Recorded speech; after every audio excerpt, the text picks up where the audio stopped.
जय हिंद दोस्तों, स्वागत है आपका the youth guide with Sudhir में। तो हमने नंबर सिस्टम के पार्ट वन में हमने देखा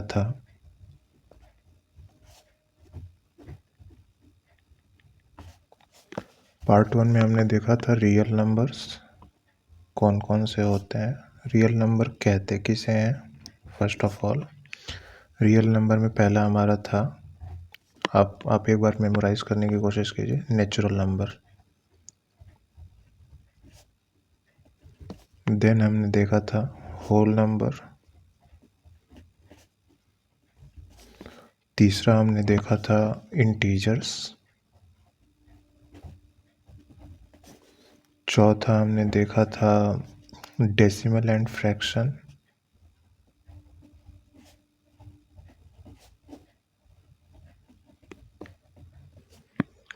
उसके बाद से हमने देखा था अगला, यानी पांचवा हमने देखा था रेशनल नंबर।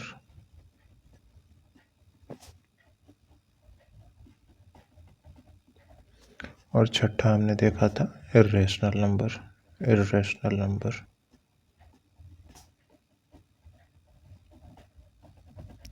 तो हमने उसके बाद से हमने रियल नंबर के बाद हमने सम और विषम संख्याएं देखी थी, ये भी हम देख चुके हैं। उसके बाद से हमने प्राइम नंबर यानी कि अभाज्य संख्याएं भी देखी थी। फिर हमने कंपोजिट नंबर यानी कि भाज्य संख्याएं भी देख ली थी।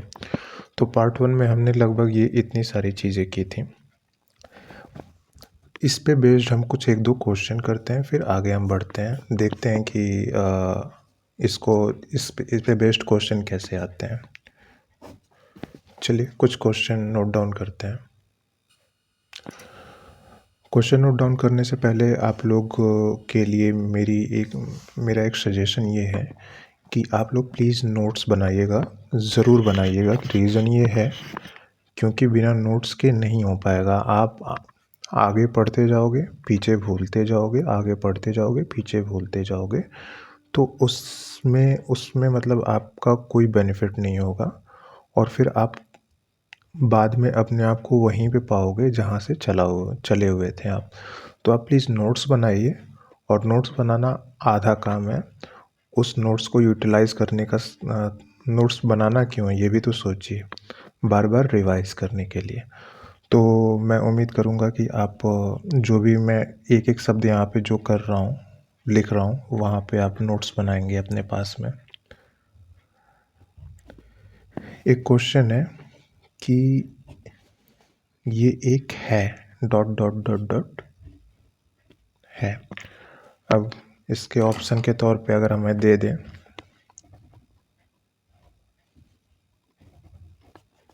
नेचुरल नंबर,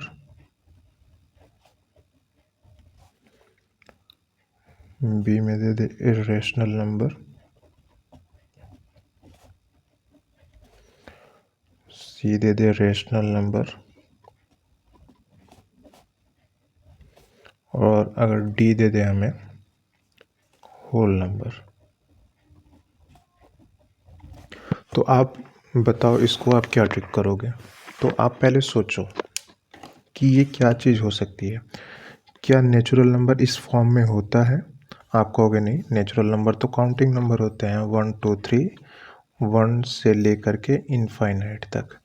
नेचुरल नंबर तो काउंटिंग नंबर होते हैं। अब सोचिए ज़रा, होल नंबर क्या ऐसे दिखते हैं? आप कहोगे नहीं, नेचुरल नंबर में ही बस ज़ीरो ऐड कर दें और ये भी इनफाइनाइट तक जाएंगे, ये भी जो है कि ये ऐसे दिखेंगे, लेकिन ये तो इस फॉर्म में है। तो ये दोनों से तो होने से रहे। अब बात आई रेशनल नंबर है या इर्रेशनल नंबर है, ठीक है।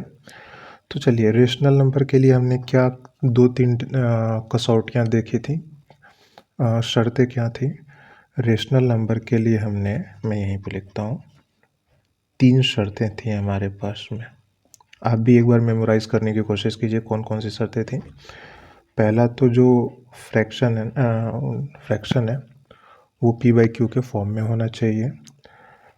जो q है यानी डिनोमिनेटर, हर, इसे इंग्लिश में डिनोमिनेटर और हिंदी में हर बोलते हैं। q 0 नहीं होना चाहिए और p एंड q दोनों जो है कि एक इंटीजर होने चाहिए। ठीक है, अब इंटीजर क्या होते हैं ये पिछले क्लास में हमने देख लिया था, बस एक क्विक रिवीजन है हमारा। इंटीजर क्या होते हैं, -1 से ले करके फिर यहाँ पे 0, सॉरी माइनस इनफाइनाइट से ले करके प्लस इनफाइनाइट तक जितने भी नंबर आते हैं वो सारे इंटीजर्स होते हैं। ठीक है, तो हमें ये 3 कसौटियाँ रेशनल नंबर के लिए देखनी है। देखते हैं क्या इसमें ये पूरी होती हैं। आप कहोगे हाँ ठीक है ये नंबर है,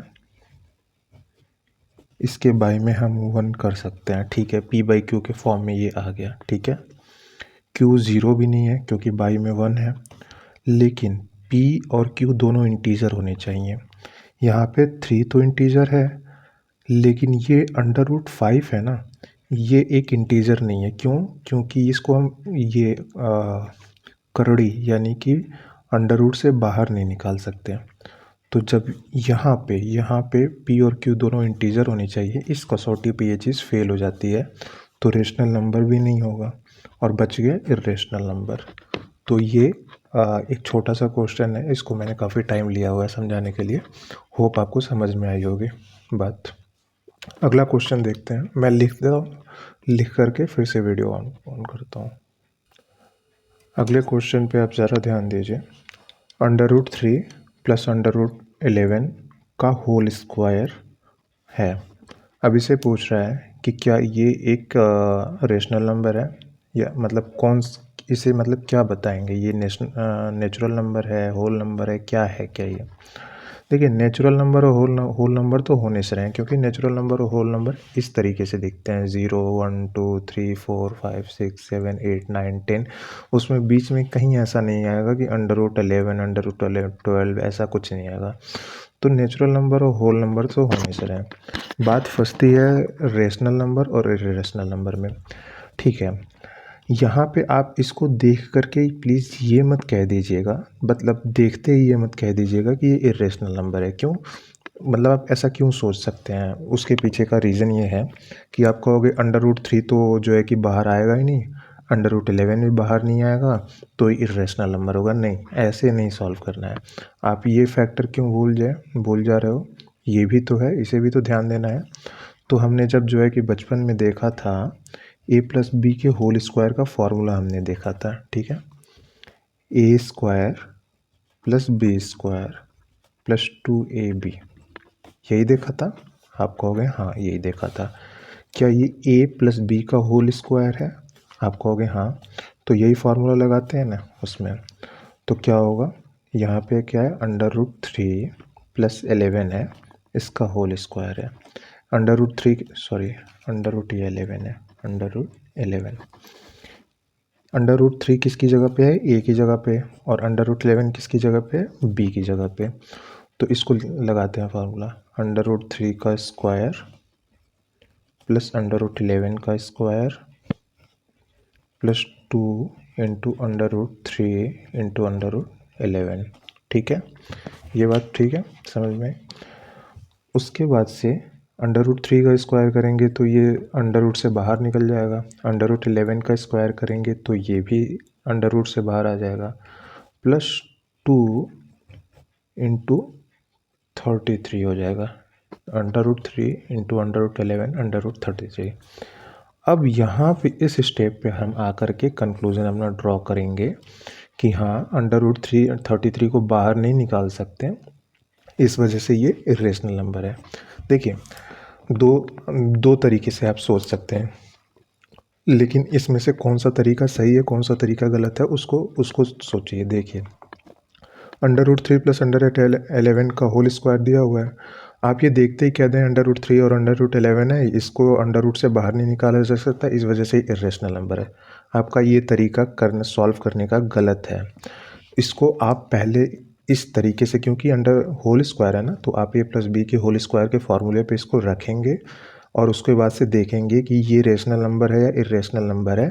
यहाँ पे फॉर्चुनेटली यहाँ पे रेशनल नंबर आ गया, लेकिन इस फॉर्मूले में रखने के बाद से हो सकता था कि ये रेशनल नंबर आ जाए। तो हमें जो है कि पूरे प्रोसेस को करके ही आंसर देना है, ठीक है। अगला क्वेश्चन देखते हैं। तो आपके सामने एक क्वेश्चन है, √3 √5 प्लस √125 अपॉन 1 √80 प्लस 6 √5 है, ये 5 है, ठीक है। तो इसको आपको बताना है कि ये रेशनल नंबर है या इरेशनल नंबर है।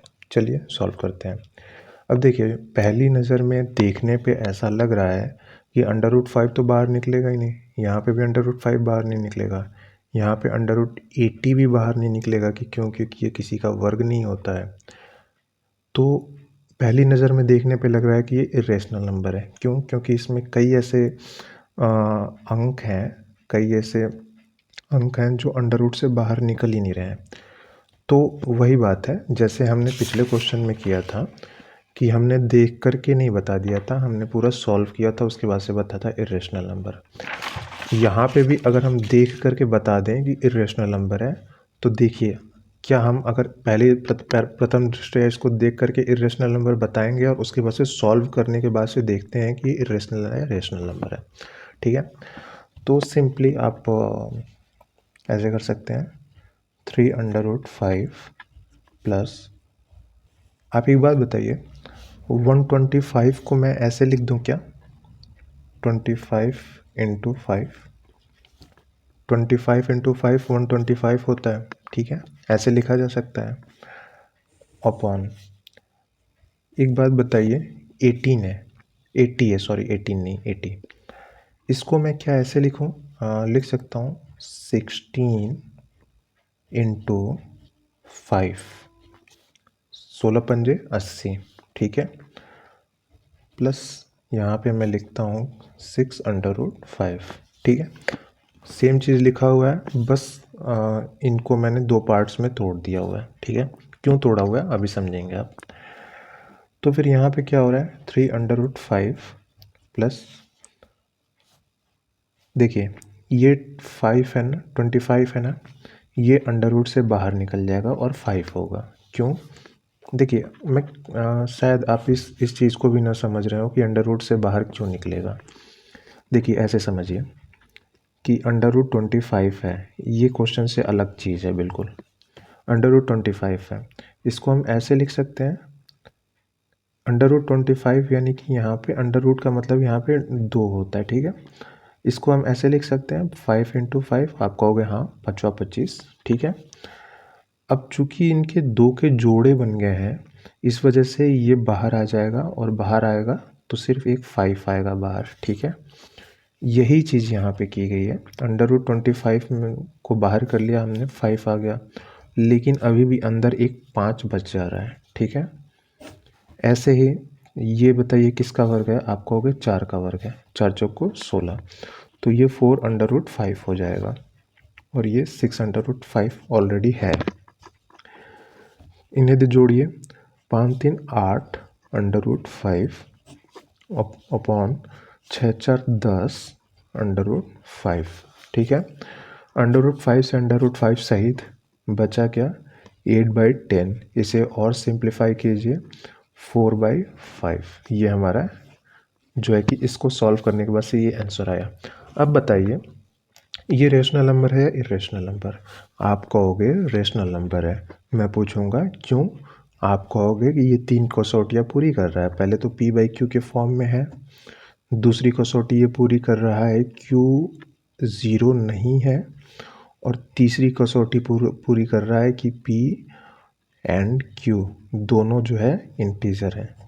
तो आप कहोगे कि हाँ ये 3 कसौटियाँ पूरी कर रहा है, यानी कि ये रेशनल नंबर है। तो अब ज़रा देखिए आंसर में चेंज हो जाता कि नहीं। अगर आप इसको देख करके लगा देते इरेशनल नंबर तो गलत हो जाता है। इसे सॉल्व करना है और उसके बाद से हमारा सही आंसर जो है कि रेशनल नंबर होगा। आई होप इतनी सारी चीज़ें जो है कि समझ में आई होंगी। चलिए अब एक अगले टॉपिक पे हम चलते हैं इसी क्लास में। इसको हम इसके लिए अगला पार्ट नहीं बनाएंगे, मतलब एक छोटा सा टॉपिक है। जो कि आप बचपन से भी पढ़ते आए होंगे। टॉपिक है प्लेस वैल्यू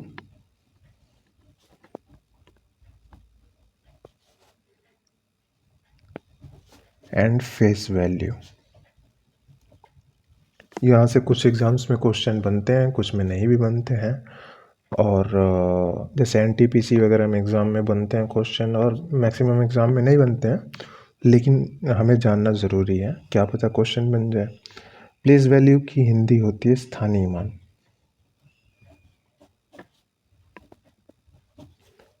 और फेस वैल्यू की हिंदी होती है जातीय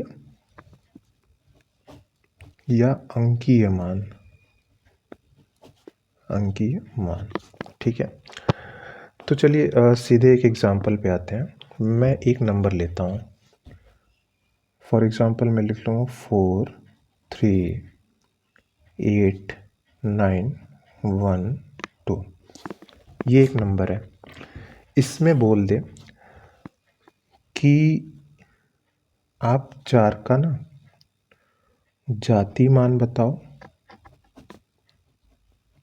और 9 का स्थानीय मान बताओ। स्थानीय मान बताओ, इसमें पूछते हैं। तो एक चीज़ हमेशा ध्यान रखिएगा, जातीय मान यानी फेस वैल्यू, फेस पे जो चीज़ लिखी हुई है वही जो है कि उसकी वैल्यू है, जो सामने दिख रहा है वही उसकी वैल्यू है। तो अगर ये 4 का जातीय मान यानी फेस वैल्यू पूछ रहा है, तो 4 का जातीय मान जो है कि 4 ही होगा। अगर ये 3 का जातीय मान, ध्यान रखिएगा मैं क्या बोल रहा हूँ, स्थानीय मान की बात नहीं कर रहा हूँ, अभी मैं जातीय मान पे ही हूँ। अगर ये बोलता 3 का जातीय मान बताइए, तो आप कहोगे 3 का जातीय मान 3 ही होगा। कहता 9 का जातीय मान बताइए, आप कहोगे 9 ही होगा। मतलब जिस शब्द का, जिस अंक का जातीय मान पूछे उस वो अंक ही उसका आंसर होगा। जाति यानी फेस यानी कि जो सामने दिख रहा है वही उसका आंसर होगा। अच्छा, ये तो बहुत आसान है, जाति मान जिसका पूछा है वही जो है आंसर होगा। लेकिन स्थानीय मान के लिए हम क्या करेंगे? तो आप बचपन में एक चीज़ करते थे, हमेशा ऐसे पढ़ते थे, इकाई, दहाई, सैकड़ा, हज़ार, 10,000, लाख, ऐसे पढ़ते थे। अगर इंग्लिश में पढ़ते थे तो ऐसे पढ़ते थे, unit digit, tens digit, hundreds digit, thousands digit, ऐसे करके हम पढ़ते थे। तो देखिए, अगर दो का स्थानीय मान पूछता है यानी कि प्लेस वैल्यू पूछता है, इस जगह की वैल्यू क्या है? प्लेस वैल्यू का मतलब ये है कि इस जगह की वैल्यू क्या है। तो आप क्या करते हैं? ऐसे करते हैं। ये बताइए आप, 2 से पहले कोई और डिजिट है क्या? आप कहोगे नहीं। तो 2 को ऐसे लिखिए और इसके पहले कोई डिजिट नहीं है, तो आप सिर्फ और सिर्फ 1 से जो है मल्टीप्लाई कीजिए।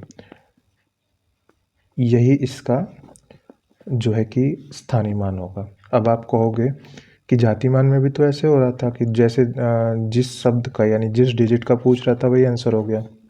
अभी अभी रुकिए, तो ज़रा सा धैर्य रखिए। जैसे ये मान लीजिए मैंने 1 का जाति मान पूछा, तो आप कहोगे कि देखो 1 जो है ना लेफ्ट साइड, राइट साइड से दूसरे नंबर पे है। तो दूसरे नंबर पे है यानी कि एक डिजिट छोड़ करके है, एक डिजिट छोड़ करके है। तो आप इसको ना 10 से मल्टीप्लाई करोगे, जितने अंक छूटेंगे उतने ज़ीरो बढ़ेंगे, बस सिंपली। तो 1 का जाति मान, सॉरी 1 का स्थानीय मान 10 होगा। 9 का अगर स्थानीय मान पूछे तो आप ऐसे करोगे 9 और कितने अंक छूटे हुए हैं, कितने डिजिट छूटे हुए हैं, 2, तो आप 2 ज़ीरो बढ़ा दोगे, ये 900। 8 का अगर पूछे तो आप कहोगे 8 इंटू कितने डिजिट छूटे हुए हैं पीछे, 1 2 3, इसके बाद से 8 को नहीं लेना है, 1 2 3, यानी कि 3 डिजिट बढ़ा दोगे आप। ये हुआ इसका स्थानीय मान 8 का। ठीक है, तो जितने डिजिट छूटेंगे उतने डिजिट बढ़ाने हैं। ठीक है, अब इस टाइप के क्वेश्चन में हमने ये तो देख लिया कि जाति मान कैसे निकालते हैं, स्थानीय मान कैसे निकालते हैं। अब जब हमें ये पता हो गया तो वो क्वेश्चन कुछ भी पूछ सकता है। अच्छा, ये क्वेश्चन कभी नहीं पूछेगा कि जाति मान बताइए, स्थानीय मान बताइए। ऐसा पूछ सकता है कि 9 के जाति मान व 8 के स्थानीय मान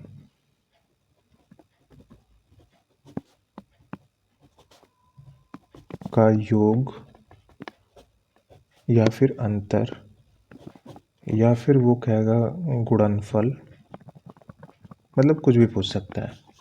योग भी देखेंगे, अंतर भी देखेंगे और गुणनफल भी देखेंगे। बताइए। तो मान लीजिए, तो हमें पता है 9 का जाति मान कैसे निकालना है। 9 का जाति मान निकालना है, उसके पीछे कितने डिजिट छोटे हैं, 2। तो 9 गुणे 100, जितने डिजिट छोटे रहेंगे उतने ज़ीरो रहेंगे। यहाँ पे एक भी डिजिट नहीं था, इस वजह से एक भी ज़ीरो इसके पास नहीं था, तो ये हो जाएगा 900। ये तो हो गया 9 का जाति मान, ठीक है। इसने बोला 9 का जाति मान। और 8 के स्थानीय मान में 8 का स्थानीय मान क्या होगा, तो हमने देखा था जिसका, एक सेकेंड एक सेकेंड एक सेकेंड, देखिए मैं थोड़ी सी गलती कर रहा हूँ, थोड़ी सी गलती, सॉरी, क्षमा कीजिएगा। 9 का जाति मान पूछा है ना, यानी फेस वैल्यू पूछा है ना, तो 9 का जाति मान अगर है तो 9 ही होगा। 9 का जाति मान 9 ही होगा। और 8 का स्थानीय मान पूछा है। 8 के पीछे कितने डिजिट छूटे हुए हैं, 1 2 3। तो 8 के लिए 1 2 3, 3 जीरो बढ़ा देंगे, ये हो जाएगा 8000। अब ठीक है, हमने देख लिया 9 का जाति मान क्या होगा और 8 का स्थानीय मान क्या होगा। अगर क्वेश्चन पूछता है कि 9 के जाति मान और 8 के स्थानीय मान का योग बताइए, तो आप सिंपली ऐड कर रहे होते हैं, तो आपके पास में आता 8009। अगर अंतर पूछ रहा होता तो आप सिंपली माइनस कर रहे होते हैं, तो आपके पास में ये आ रहा होता 199 और 7, ठीक है। अगर गुणनफल पूछ रहा होता तो आप सिंपली 8000 गुणे 9 कर रहे होते, तो 9 8 72 और ये 3 जीरो लग जाता। तो आपसे कुछ भी पूछ सकता है। देखिए, मैंने जितना अभी तक किया वो सारा आउट ऑफ फ्रेम चला गया। क्यों? क्योंकि मेरा ध्यान समझाने में था और यहाँ पे फ्रेम से बाहर चीज़ें निकल गई। ठीक है, मैं एक बार और समझा देता हूँ। सॉरी, उसके लिए क्षमा कीजिएगा, आउट ऑफ फ्रेम जाने के लिए। देखिए, 9 की जो जाति मान है ना, वो 9 ही होगा। और 8 का स्थानीय मान, तो स्थानीय मान के लिए यानी कि प्लेस वैल्यू के लिए हमें जितने डिजिट छूटे हुए हैं पीछे उतने ज़ीरो बढ़ाने होंगे, 8000। अब हमें पता है कि 9 का जाति मान 9 है और 8 का स्थानीय मान जो है कि 8000 है। अब इन दोनों का योग पूछ सकता है, हमने कर दिया। इन दोनों का अंतर पूछ सकता है, हमने कर दिया। इन दोनों का गुणनफल भी पूछ सकता है, हमने कर दिया। ठीक है, सो सिंपल। आगे से मैं ध्यान रखूँगा कि कैमरा जो है कि मतलब आउट ऑफ फ्रेम न चली जाए चीज़ें। तो आई होप आपने ये समझा जाति मान और स्थानीय मान किसे कहते हैं। इस पे बेस्ड कुछ क्वेश्चन करते हैं, लेकिन क्वेश्चन करने से पहले एक और एग्जांपल मुझे समझाने दीजिए। थोड़ा सा ये मतलब डेसिमल में चला जाएगा एग्जांपल, बट ध्यान दीजिएगा। क्वेश्चन दे दिया, मान लीजिए 5296.8173। इसमें ना आप ऐसे पूछ दिया कि 3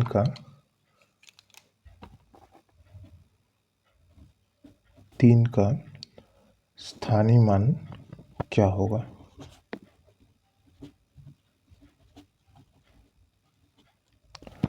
ठीक है, ऐसे क्वेश्चन है पूछ दिया। तो 3 कहाँ पे है, आप कहोगे पॉइंट के बाद बिल्कुल लास्ट में। ठीक है, तो इधर हम चल रहे थे, तो ये देख रहे थे कि कितने डिजिट्स यहाँ पे छूटे हुए हैं। इधर चलेंगे तो भी देखेंगे कि कितने डिजिट छूटे हुए हैं। बस अंतर ये रहेगा कि इधर हम देख रहे थे, इस साइड हम देख रहे थे कि राइट साइड में कितने डिजिट छूटे हुए हैं। यहाँ पे हम देखेंगे कि लेफ़्ट साइड में कितने डिजिट्स छोटे हुए हैं। जैसे 3 है ना, तो देखिए 3 कितने कितने डिजिट्स के बाद आया है, 1 2 3, तो उतने ज़ीरो बना दीजिए आप, 1 2 3 और ये रहा 3। 3 का स्थानीय मान ये रहा, लेकिन 3 का जाति मान पूछ लेता,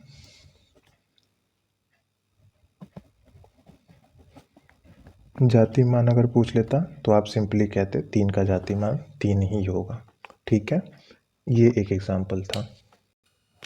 चलिए जाति मान और स्थानीय मान यानी फेस वैल्यू और प्लेस वैल्यू पे बेस्ड कुछ क्वेश्चन देखते हैं हम। और ये क्वेश्चन प्रीवियस ईयर में आए हुए हैं। मैं एग्ज़ाम भी बताऊंगा आपको कि कौन से एग्ज़ाम में आए हुए हैं। तो मैं क्वेश्चन लिखता हूँ, फिर आप ज़रा देखिएगा कैसे है क्वेश्चन। तो हमारे पास एक क्वेश्चन है, ये NTPC में 5/3/2021 को पूछा हुआ क्वेश्चन है, यानी कि एग्ज़ाम में क्वेश्चन आते हैं इससे। कम संख्या कम या ज़्यादा हो सकती है, लेकिन ऐसा नहीं है कि क्वेश्चन नहीं आते हैं। ठीक है, कुछ स्पेसिफिक एग्ज़ाम में नहीं आते होंगे, कुछ एग्ज़ाम्स में आते हैं, बट क्वेश्चन बनते हैं। तो जब बनते हैं तो हमें ध्यान देना ही होगा। तो बोल रहा है कि ये संख्या है, इसमें 2 और 4 के स्थानीय मानों का अंतर क्या होगा। स्थानीय मान यानी कि प्लेस वैल्यू का अंतर क्या होगा, देखिए ज़रा। 275413, ये आपके पास में संख्या है।